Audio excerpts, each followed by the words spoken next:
Selamat berjumpa dalam podcast M116 Mazmur 1 ayat 1-6 yang menjadi dasar sebuah media untuk bisa mendampingi setiap para pendengar di dalam kehidupan keseharian. Kita akan belajar tentang sesungguhnya humor dan tertawa adalah bagian penting dalam hidup. Ayo kita pelajari.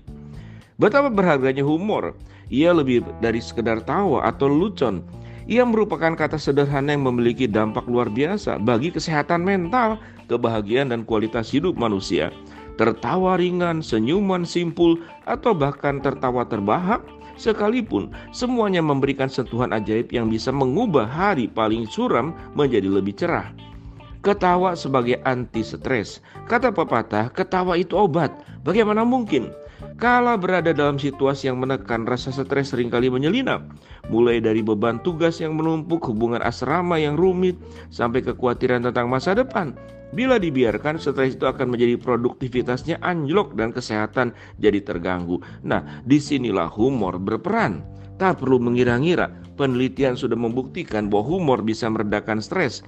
Seperti dalam penelitian dari Mayo Clinic, misalnya, yang menyebut tertawa bisa meningkatkan intake oksigen, merangsang jantung dan otot, serta meningkatkan endorfin yang dilepaskan oleh otak. Hasilnya, badan akan lebih rileks dan mood lebih terangkat. Lalu bagaimana bisa tertawa meredakan stres? Ini karena, seperti penelitian dari University of Zurich, humor bisa mengaktifkan bagian otak yang mengendalikan emosi dan respon stres, yaitu amigdala dan prefrontal cortex. Dengan aktifnya bagian otak ini, respon stres jadi berkurang dan suasana hati jadi lebih baik. Untuk menyikapi kegagalan, tujuan daripada humor. Menyikapi hidup dengan humor sama seperti memakai kacamata berwarna pink, semua jadi lebih cerah. Situasi yang semula tegang jadi lebih santai, dan masalah yang tadinya berat terasa jadi lebih ringan. Setidaknya demikianlah banyak orang yang merasakannya. Humor juga bisa jadi cara untuk mengekspresikan perasaan dan pikiran yang mungkin sulit diungkapkan. Misalnya lewat stand up comedy. Orang bisa berbagi pengalaman dan keresahan mereka tentang situasi tertentu dengan cara kocak yang juga menghibur orang lain. Dengan begitu, humor juga bisa membantu melihat setiap hidup dari perspektif berbeda.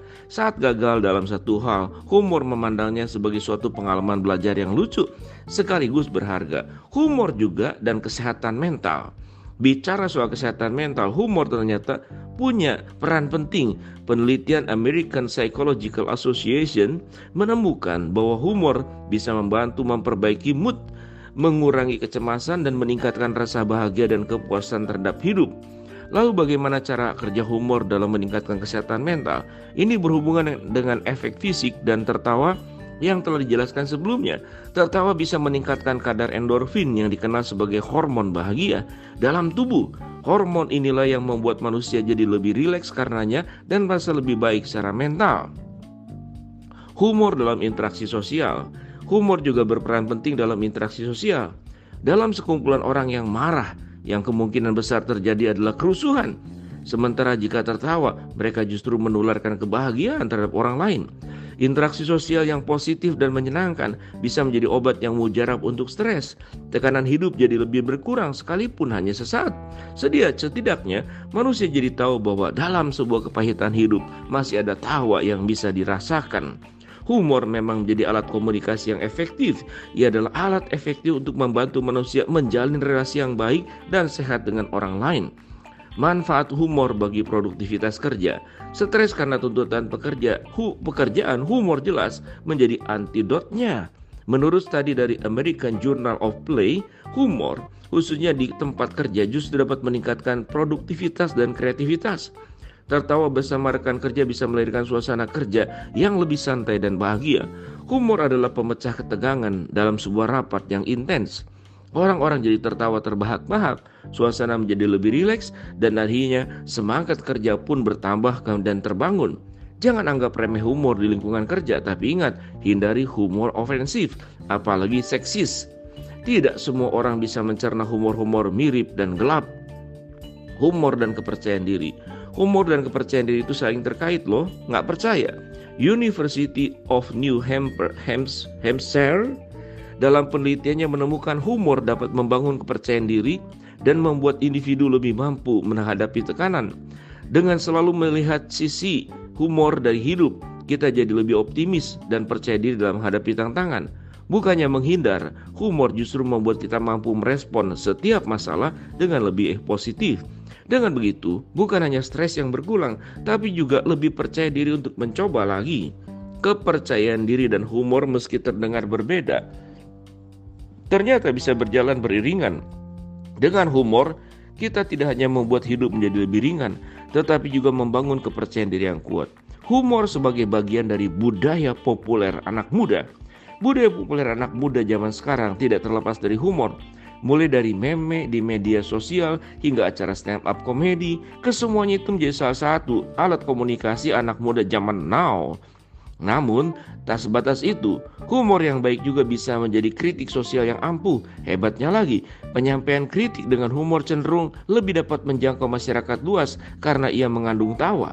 Lihatlah betapa banyak fungsi humor dalam kehidupan sosial. Ia pereda stres, penumbuh optimisme, pengurai ketegangan, sarana komunikasi yang efektif, alat pergaulan, membantu memperbaiki kesehatan mental hingga kritik sosial yang menyenangkan. Wow. Kalau sudah begini, maka benar belaka petua dari grup humor legendaris Warkop GKI. Tertawalah sebelum tertawa itu dilarang. Bagaimana firman Tuhan berkata, Amsal 17 ayat 22, obat hati yang gembira adalah obat manjur, tetapi semangat yang patah menggeringkan tulang. Memang di Alkitab tidak ada catatan humorlah, tertawalah, tapi ada catatannya, bersukacitalah, hati yang gembira, hati yang mengucap syukur. Maka itu adalah bagian yang bisa diekspresikan salah satunya dengan tertawa, dengan humor. Tetapi tadi ada catatan, hindari humor ofensif, dan hindari humor seksis. Memperalat, kemudian menyerang orang lain dengan humor, atau kemudian memakai humor untuk yang tidak senonoh, yang berorientasi kepada seks, itu sebaiknya dihindari. Karena hal itu biasanya tidak punya dampak yang kurang baik. Dan seakan-akan tidak ada lagi ide yang lain harus memakai hal seperti itu. Orang mengatakan bahwa humor dengan ofensif dan humor dengan seksis itu adalah cara humor yang terendah dan tidak punya ide yang brilian, yang kreatif, hanya memakai media-media seperti itu.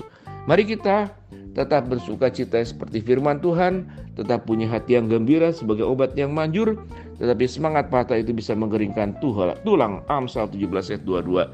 Shalom, salam podcast M116.